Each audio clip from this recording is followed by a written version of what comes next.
और पुत्र पवित्र आत्मा के नाम पर आमीन।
सबको जय यीशु।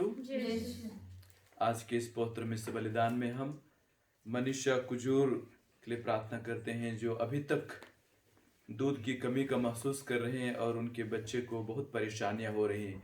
हम विश्वास के साथ वेलांगनी माता के पास दृढ़ता के साथ प्रार्थना करते हैं कि माँ वेलांगनी उन पर दया करे, उन पर रहम करे और उन्हें उनकी ज़रूरतों की चीज़ प्रदान करे। हम अविनाश कुजूर के लिए प्रार्थना करते हैं, जो कोविड-19 से पॉजिटिव हैं। ईश्वर उन्हें जल्दी से चंगाई प्रदान करे। हम श्रीमती जसिंता सेन के लिए प्रार्थना करते हैं कि वे उनकी पति स्वर्गीय प्रमोद कुमार जैन की आत्मा शांति के लिए आज का यह मिस्र बलिदान चढ़ाना चाहते हैं। ईश्वर उन्हें किए सभी पापों को क्षमा कर दे और उन्हें अनंत जीवन प्रदान करने की कृपा करे। और आज हम विशेष करके हमारे स्कूल के विद्यार्थी शैलजा टोपो के लिए प्रार्थना करते हैं, जो अपना बर्थडे मना रही हैं। ईश्वर उन्हें भरपूर आशीष दे, उनका बुद्धि, विवेक और सभी वरदानों से विभूषित कर दे, ताकि वह अपने ज़िंदगी में ईश्वर की आशीष का महसूस करते हुए जीवन यापन करें। साथ ही साथ उनकी बहन सोमिया टोपो के लिए भी प्रार्थना करते हैं, जो पुनः अपना बर्थडे आज मना रही हैं। ईश्वर उन्हें भी अपना आशीष और कृपा प्रदान करे, बुद्धि विवेक प्रदान करे और अच्छे स्वस्थ प्रदान करे, ताकि जीवन के उच्चतम स्थाई पर बड़े होकर अपना मनोकामना हासिल कर सके। और हमारे व्यक्तिगत मतलबों को भी लाते हुए हम चलिए आज के पवित्र मिस्र बलिदान में आगे बढ़ते हैं। पिता और पुत्र और पवित्र आत्मा के नाम पर आमीन। हमारे प्रभु यीशु ख्रिस्त की कृपा, ईश्वर का प्रेम तथा पवित्र आत्मा का सहचर्य आप सबों को प्राप्त हो और आपके आत्मा के साथ भी। ख्रिस्त में मेरे प्यारे भाई बहनों, प्यारे माताओं पिताओं, चलिए हम कुछ क्षण मौन रह के अपने हृदय की तैयारी करें। हमारे सभी चिंता, दुख, दर्द, हमारे दिल में जो बोझ है, उस सब को छोड़कर इस पवित्र समय में प्रभु के पास आकर हम मनन चिंतन कर सकें। और इससे पहले चले हम अपने सभी पापों को प्रभु को समर्पित करते हुए क्षमा की याचना करें।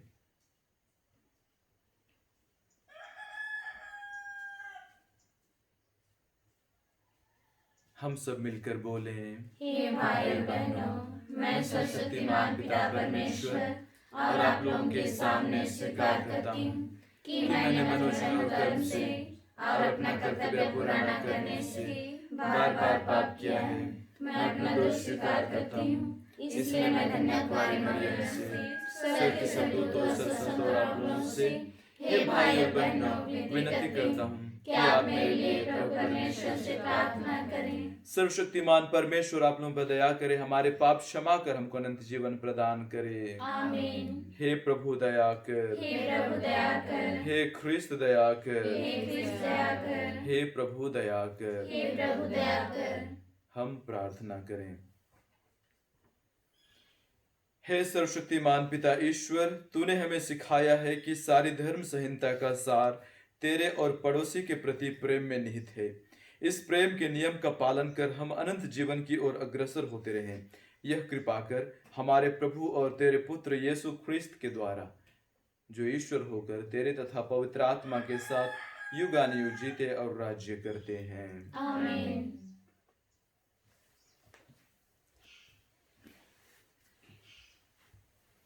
सर्वशक्तिमान ईश्वर आपके जीवा तथा मुख को स्पर्श करके शुद्ध करे, ताकि प्रभु को वचन योग्य रीति से सुना सकें। पिता और पुत्र पवित्र आत्मा के नाम में।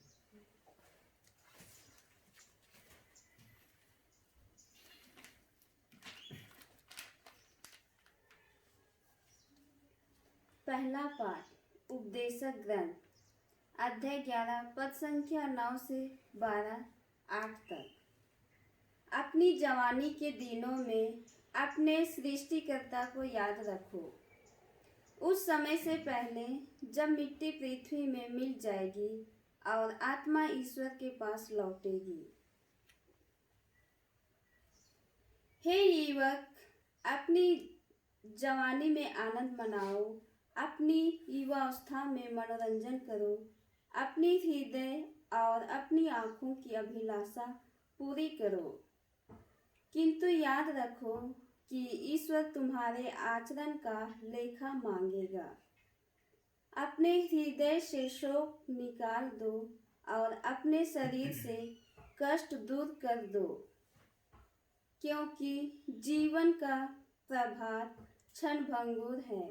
अपनी जवानी के दिनों में अपने सृष्टिकर्ता को याद रखो, बुरे दिनों के आने से पहले, उन वर्षों के आने से पहले जिनके विषय में तुम कहोगे मुझे उनमें कोई सुख नहीं मिला।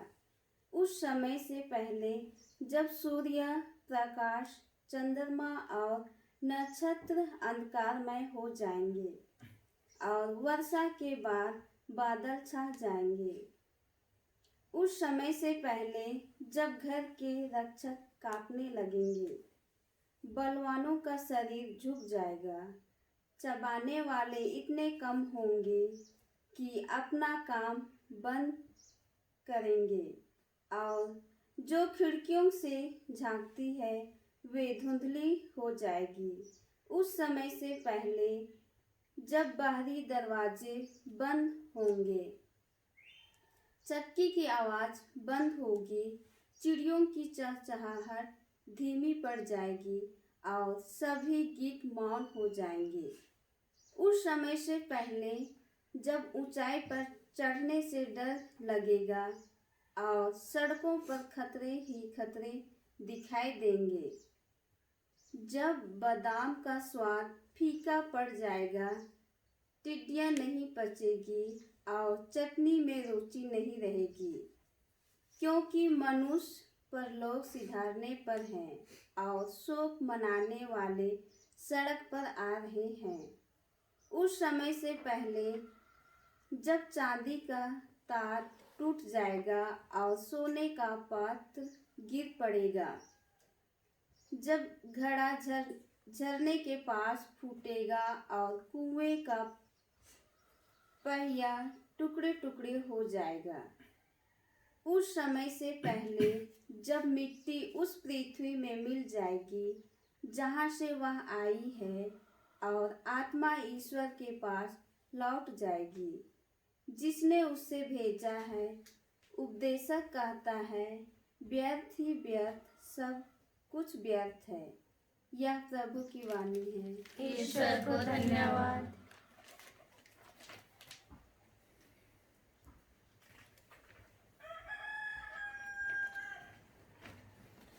जय घोष, हालेलुया। हमारे मुक्तिदाता और मसीह ने मृत्यु का विनाश किया और अपने सुसमाचार द्वारा अमन जीवन को आलोकित किया। हालेलुया। प्रभु आप लोगों के साथ हो। और आपके आत्मा के साथ भी। संत लूकस के अनुसार पवित्र सुसमाचार। प्रभु की जय। सब लोग यीशु के कार्यों को देखकर अचंभे में पड़ जाते थे, किंतु उन्होंने अपने शिष्यों से कहा, तुम लोग मेरे इस कथन को भली भांति स्मरण रखो, मानव पुत्र मनुष्यों के हवाले कर दिया जाएगा। परंतु यह बात उनकी समझ में नहीं आ सकी।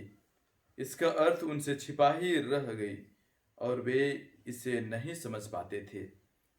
इसके विषय में यीशु से प्रश्न करने में उन्हें संकोच होता था। यह प्रभु का सुसमाचार है। ख्रीस्त के जय। सुसमाचार के शब्द हमारे सब पापों को मिटा दे।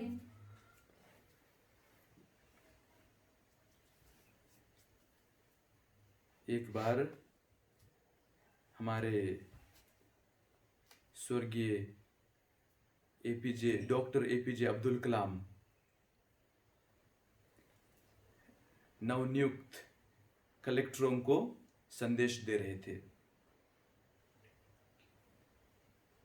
और उसमें से एक कलेक्टर ने, मतलब कि संदेश खत्म होने के बाद प्रश्न उत्तरी का समय था, उस समय वो कलेक्टरों में से एक हाथ उठा के डॉक्टर एपीजे अब्दुल कलाम से प्रश्न पूछते हैं, कलाम सर, आपने 2 बड़े राजनीतिक दलों के साथ कार्य किया है, क्योंकि जब वे कार्य में थे उस समय कांग्रेस पार्टी मतलब कि शासन पर थी, उसके बाद में भाजपा पार्टी शासन पर आई। ये 2 बड़े राजनीतिक दलों के साथ आपने कार्य किया है, तो भ्रष्टाचार को कैसे आप डीलिंग किए, भ्रष्टाचार के साथ कैसे डीलिंग किए? अगर कोई पार्टी आपके लिए घूस देना चाहता था तो मतलब उसको कैसे हैंडल किए? तो कलाम सर बोले, ये बहुत अच्छा प्रश्न है और आपने बहुत सही प्रश्न पूछा है, क्योंकि इस दुनिया में सबसे बड़ा समस्या अभी भ्रष्टाचार ही है। नेताओं का जब भी हम बात करते हैं, सबसे पहला चीज हमारे मन और दिमाग में आता है, वो है भ्रष्टाचार। तो उन्होंने कहा, भ्रष्टाचार एक बहुत बड़ा व्यक्तिगत संघर्ष है, हम सबों को एक एक जन को लड़ना पड़ता है। और उसने कहा कि आप लोगों को इससे अगर उभर आना है, अगर इससे आपको जीतना है, तो एक कार्य करना होगा, वो है आपको एक अपने आप में एक ब्रांड बनाना है, एक ब्रांड बनाना है। ऐसे ब्रांड बनाओ कि लोग आपके पास ये सब करने के लिए शर्म महसूस करें। और उन्होंने कहा कि उन्होंने ऐसा ब्रांड अपने आप में बनाया कि लोग उसके सामने भ्रष्टाचार का सोच ही नहीं आता था। जब वे कलाम सर को देखते थे, इसका सोच ही नहीं आता था। लोग कभी नहीं सोच पाते थे कि वो कभी घूस ले सकता है या फिर भ्रष्टाचार का शिकार बन सकता है। ख्रिस्त में मेरे प्यारे भाई बहनों, प्यारे माताओं पिताओं, हम देखते हैं हमारे जिंदगी में भी हम जैसे व्यवहार करते हैं लोगों से, लोग हमसे वही उम्मीद रखते हैं। अगर हम घूस लेने वाले हैं, अगर हम लेते हैं, तो दुनिया हमको घूस देगी। अगर हम दुनिया के सामने मुस्कुराएंगे तो दुनिया भी मुस्कुराएगी। तो जैसा हम दुनिया के सामने अपने आप को प्रस्तुत करते हैं, दुनिया वैसे ही हमसे भी व्यवहार करती है। तो ये निर्णय हम सबों पर है कि हम अपने आप को कैसा देखना चाहते हैं, हम अपने आप को किस हद तक लेना चाहते हैं, क्योंकि दुनिया उसी हद तक हमको गले लगाती है। आज देखते हैं सुसमाचार में सब लोग यीशु के कार्यों को देखकर अचंभे में पड़ जाते थे। सब लोग यीशु के कार्यों को देखकर अचंभे में पड़ जाते थे। तो हम ये प्रश्न पूछ सकते हैं कि यीशु वैसे क्या कार्य करते थे जो लोग अचंभे में पड़ जाते थे। जब हम मार्कुस का सुसमाचार अध्याय 4 में पढ़ते हैं तो क्या होता है? यीशु के चेले समुद्र में जा रहे थे, आंधी तूफान आ रहा था और यीशु सो रहे थे। बाद में यीशु को जगाते हैं कि देखो ये ऐसा हो रहा है, आप सो रहे हैं। तो यीशु उठ के क्या बोलते हैं? वचन 41 में बोलते हैं, अध्याय 4 वचन 41 में समुद्र को डांटते हैं, थम जाओ, और समुद्र थम जाता है। उसके बाद में लोग बोलते हैं, अरे ये आदमी कौन है, यहां तक कि समुद्र इसकी बातें मानती है। लोग अचंभे में पड़ जाते हैं। एक बार अपदूतग्रस्त आदमी जब यीशु वहां पर आए तो वो भी पूछता है कि मेरे पास मत आए, मैं जानता हूं आप कौन हैं, आप ईश्वर के पुत्र हैं, मुझसे दूर चले जाइए, मेरा विनाश मत कीजिए। अभी मतलब कि अपदूतग्रस्त शैतान भी जानता है कि यीशु कौन है, ऐसा कौन सी चीज है यीशु में। और बहुत जगह हम सुनते हैं कि लोग आश्चर्य में पड़ जाते थे क्योंकि यीशु ऐसे बात करते थे जिनके पास अधिकार है, लोगों से अलग करते थे। क्या बात है? तो आप लोग बोल सकते हैं अभी, नहीं फादर, यीशु तो ईश्वर के पुत्र थे, तो ये स्वाभाविक था, लोग ऐसा करते थे। लेकिन हम जानते हैं यीशु 100% ईश्वर थे, सही बात है, लेकिन 100% मानव भी थे। मानव होने के नाते हम मानव की जो लालसा है, अभिलाषा है, उसको हम नहीं भूल सकते हैं, नहीं छोड़ सकते हैं। अगर हम उसको छोड़ देंगे, मानव कमजोरियों को छोड़ देंगे, तो वे वाकई में 100% मानव नहीं है। इसका अर्थ क्या हुआ कि यीशु को भी अपने आइडेंटिटी के अनुसार अपना ब्रांड बनाना पड़ा। यीशु को भी अपने ब्रांड को बरकरार रखना पड़ा, जिससे लोग उसको उसी दृष्टि से देखें कि वो कौन है। आज युवाओं के लिए बहुत सुंदर प्रभु का वचन आ जाता है, बहुत सुंदर। क्या बोलता है? हे युवक, अपनी जवानी में आनंद मनाओ, अपनी युवावस्था में मनोरंजन करो, अपने हृदय और अपनी आंखों की अभिलाषा पूरी करो, किंतु याद रखो कि ईश्वर तुम्हारे आचरण का लेखा लेगा। जो मर्जी जीना चाहते हैं जी लीजिए। अभी लॉकडाउन है, आपके पास ऑनलाइन क्लासेस चल रही है, बहुत लोग ऑनलाइन के बहाने अपना मर्जी पूरी कर रहे हैं। कुछ लोग वीडियो देख के टाइम पास कर रहे हैं, कुछ लोग व्हाट्सएप में, कुछ लोग फेसबुक में, कुछ लोग ट्विटर में अपना समय बर्बाद कर रहे हैं। जो हमारी जिम्मेदारियां हैं वो नहीं कर रहे हैं। प्रभु क्या कहता है? याद रखो, ईश्वर तुम्हारे आचरण का लेखा मांगेगा। ख्रिस्त में मेरे प्यारे भाइयों बहनों, प्यारे माता पिताओं, हमको अपना ब्रांड बनाना है, क्योंकि हम सब किसके ब्रांड हैं? ईश्वर के ब्रांड हैं। ईश्वर का एक कंपनी है। ईश्वर ने हम सबों पर एक ठप्पा लगा दिया है कि हमारा कंपनी कौन है? ईश्वर है। और वो ठप्पा कब लगाया है? जब हमको बपतिस्मा मिला है।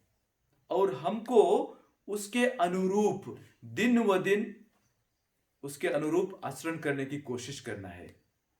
शैतान का प्रलोभन हर क्षण, हर एक घड़ी हम सब पर आती है। यहां तक कि यीशु पर भी आई थी कि यीशु को भी शैतान परीक्षा लिया था।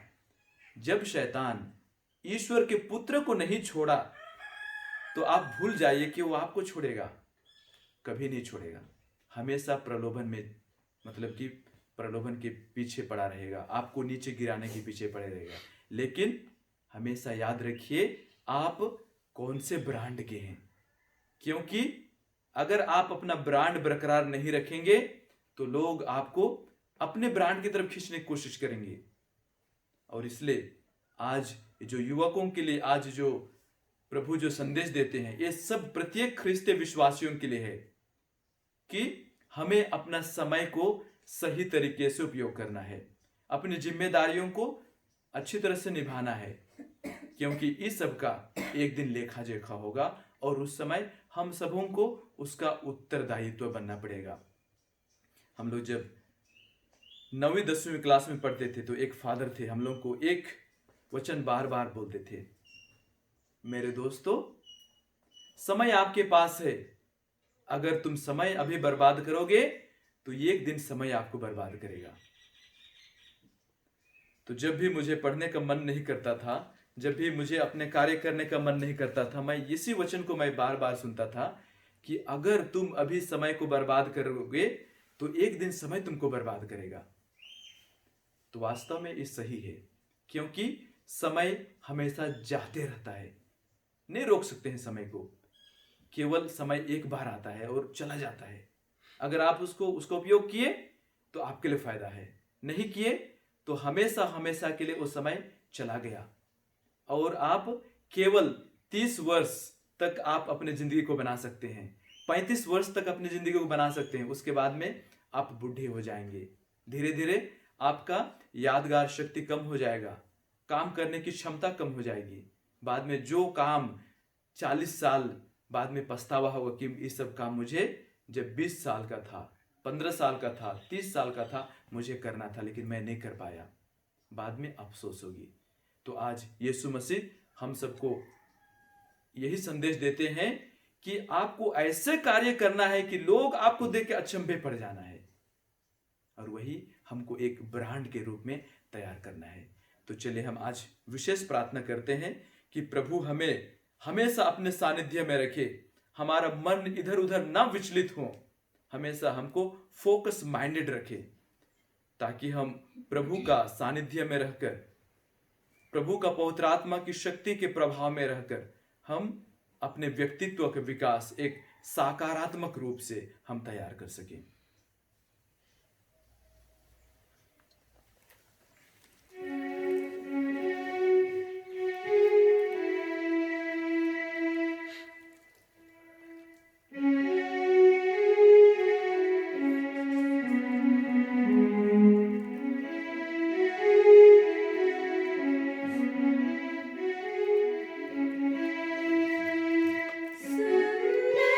सुमन सजा के थाली में चलो जाए, प्रभु के मंदिर में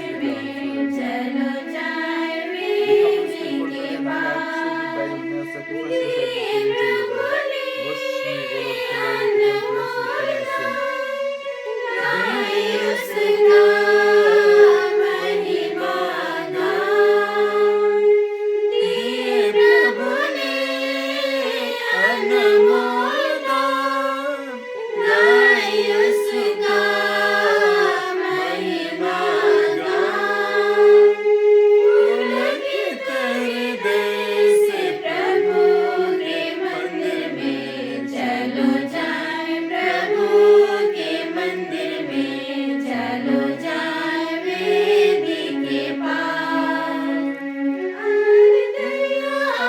पर सजा के थाली में चलो जाए, प्रभु के मंदिर में चलो जाए, वेदी के पार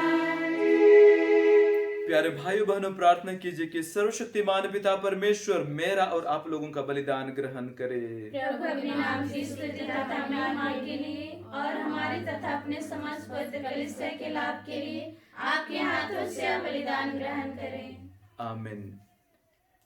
हे सर्वशक्तिमान पिता परमेश्वर, हम हमारी सभी कमजोरियों को, हमारे टूटी हुई हृदय को, बुरी सोच विचार को आपके चरणों तले समर्पित करते हैं। विशेष करके आज हम हमारे सभी युवकों को आपके चरणों में समर्पित करते हैं, विशेष करके जो अभी तक अपने जिंदगी का महत्व नहीं समझ पा रहे हैं। वे दिन व दिन अपना जिंदगी बर्बाद करते जा रहे हैं, इस टेक्नोलॉजी के दुनिया में अपने आप को संभाल नहीं पा रहे हैं। हे प्रभु, जैसे आपने इस रोटी और दाखरस को अपने पुत्र यीशु मसीह का लोहू और शरीर में बदलने वाला है। हम सभी का मनोकामना भी पूरा करने की कृपा प्रदान कर। सभी युवकों को सही मार्गदर्शन दिखाने की कृपा प्रदान कर। हम ये सब मांगते हैं प्रभु ख्रिस्त के द्वारा, आमीन। प्रभु आप लोगों के साथ हो और आपके आत्मा के साथ भी। प्रभु में मन लगाइए। हम प्रभु में मन लगाए हुए हैं। हम अपने प्रभु ईश्वर को धन्यवाद दें। यह उसी तरह सत्य है। हे पूज्य पिता, यह परम उचित है, हमारे कर्तव्य तथा कल्याण है कि हम सदा और सर्वत्र अपने प्रभु ख्रिस्त के द्वारा तुझे धन्यवाद दें। इन्होंने मानव जन्म लेकर पापी मनुष्य का नव निर्माण किया, अपने दुख भोग से हमारे पाप मिटा दिए, अपने पुनरुत्थान से हमें अनंत जीवन में प्रवेश करने की कृपा दी और अपने स्वर्गरोहण से हमारे लिए स्वर्ग के द्वार खोल दिए। इसलिए हम समस्त दूतगण से मिलकर तेरी स्तुति करते हुए निरंतर एक स्वर से कहते हैं, पवित्र पवित्र पवित्र प्रभु विश्वमंडल के परमेश्वर, स्वर्ग और पृथ्वी तेरी महिमा से परिपूर्ण है। स्वर्ग में प्रभु की जय। धन्य है जो प्रभु के नाम पर आते हैं। स्वर्ग में प्रभु की जय। हे परमपिता, तू वास्तव में पवित्र है, सारी पवित्रता का स्रोत है। हम तुझसे निवेदन करते हैं, तू यह उपहार अपने आत्मा के संस्पर्श से पवित्र कर दे कि यह हमारे प्रभु यीशु ख्रिस्त का शरीर तथा रक्त बन जाए। जिस रात को यीशु स्वेच्छा से मृत्यु के लिए सौंपे गए, उन्होंने रोटी ली, तुझे धन्यवाद दिया और रोटी तोड़कर उसे अपने शिष्यों को देते हुए कहा, तुम सब इसे लो और खाओ, यह मेरा शरीर है जो तुम्हारे लिए बलि चढ़ाया जाएगा।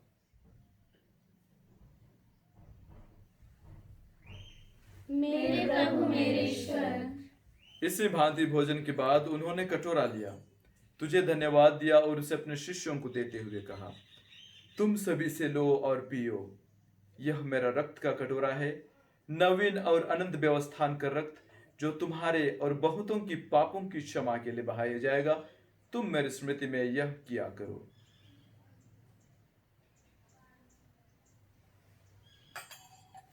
मेरे प्रभु मेरे ईश्वर। यह है हमारे विश्वास का रहस्य, ख्रिस्त मर गए, ख्रिस्त उठे, ख्रिस्त महिमा के साथ फिर आएंगे। हे परमपिता, यह आज्ञा मानकर हम अपने प्रभु की मृत्यु और पुनरुत्थान की स्मृति में तुझे जीवन की रोटी और मुक्ति का कटोरा चढ़ाते हैं।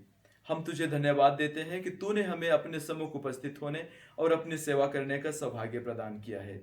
हमारा नम्र निवेदन है कि हम सब जो ख्रिस्त का शरीर तथा रक्त ग्रहण करते हैं, पवित्र आत्मा के द्वारा एकता के सूत्र में बने रहें।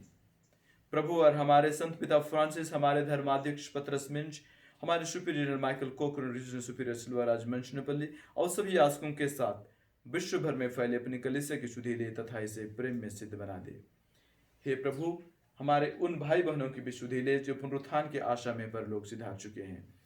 और आज हम विशेष करके हमारे मिलिल भाइयों के लिए प्रार्थना करते हैं। Father John Mullan, father Henry Fink, father John Maus, father Bernard Sharkey और श्री प्रमोद कुमार जैन की आत्मा शांति के लिए तथा हमारे परिवार से गुजरे सभी मृत आत्माओं की शांति के लिए, कोरोना वायरस की महामारी से गुजरे मृत आत्माओं की शांति के लिए प्रार्थना करते हैं। हे प्रभु, उन्हें और सभी मृतकों को अपने पुण्य दर्शन का सौभाग्य प्रदान कर। हम सब पदाधिश्रेयाल कि हम भी अनंत जीवन के सहभागी बने और ईश्वर की माता धन्य कुमारी मरियम, उनके अति शुद्ध वर संतियों से प्रेरित गण और सब संतों के साथ जो युग युग में तेरे विश्वस्त सेवक से भी कायम बने रहे, तेरे स्तुति गान कर सकें तेरे पुत्र यीशु ख्रिस्त के द्वारा। इन्हीं प्रभु ख्रिस्त के द्वारा, इन्हीं के साथ और इन्हीं में, हे सर्वशक्तिमान पिता परमेश्वर, पवित्र आत्मा के साथ तुझे समादर तथा महिमा युगानुयुग मिलती रहती है। आमीन। हम सब मिलकर पिता परमेश्वर से प्रार्थना करें जैसे प्रभु यीशु ने हमें सिखाया है। हे हमारे पिता जो स्वर्ग में है, तेरा नाम पवित्र किया जावे, तेरा राज्य आवे, तेरी इच्छा जैसे स्वर्ग में है वैसे पृथ्वी पर भी पूरी होवे। हमारा प्रतिदिन का आहार आज हमें दे और हमारे अपराध हमें क्षमा कर जैसे हम भी अपने अपराधियों को क्षमा करते हैं, और हमें परीक्षा में न डाल परंतु बुराई से बचा। आमीन। हे प्रभु, हम तुझसे प्रार्थना करते हैं, सभी बुराइयों से हमें बचा और इस जीवन में हमें कृपा पूर्वक शांति प्रदान कर। हम तेरी दया से सदा पाप से दूर और हर विपत्ति से सुरक्षित रहें और उस दिन की प्रतीक्षा करते रहें जब हमारे मुक्तिदाता यीशु ख्रिस्त फिर प्रकट होकर हमारी मंगलमय आशा पूरी करेंगे। क्योंकि तेरा राज्य, तेरा सामर्थ्य और तेरी महिमा अनंत काल तक बनी रहती है। हे प्रभु यीशु ख्रिस्त, तूने अपने प्रेरितों से कहा है, मैं तुम्हारे शांति छोड़ जाता हूँ, अपनी शांति तुम्हें प्रदान करता हूँ। तू हमारे पापों पर नहीं बल्कि अपने कलीसिया का विश्वास पर दृष्टि डाल और उसे शांति तथा एकता प्रदान कर। तो युगानुयुग जीता और राज्य करता है। आमीन। प्रभु की शांति सदा आप लोगों के साथ रहे और आपके आत्मा के साथ भी। हम परस्पर शांति अभिवादन करें। हे ईश्वर के मेमने, जो संसार के पाप हर लेता है, हम पर दया कर। हे ईश्वर के मेमने, जो संसार के पाप हर लेता है, हम पर दया कर। हे ईश्वर के मेमने, जो संसार के पाप हर लेता है, हमें शांति प्रदान कर।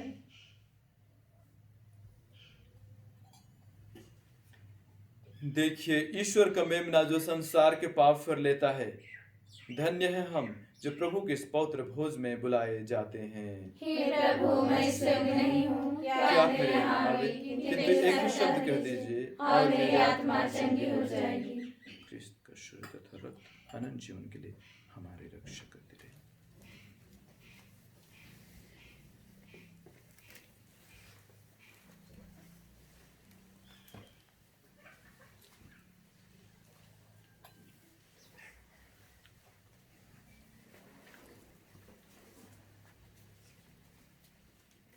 ख्रिस्त का शरीर, ख्रिस्त का शरीर,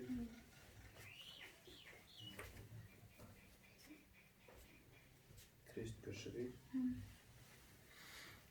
ख्रिस्त का शरीर, ख्रिस्त का शरीर, ख्रिस्त का शरीर, ख्रिस्त का शरीर, ख्रिस्त का शरीर, ख्रिस्त का शरीर, ख्रिस्त का शरीर।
हम प्रार्थना करें।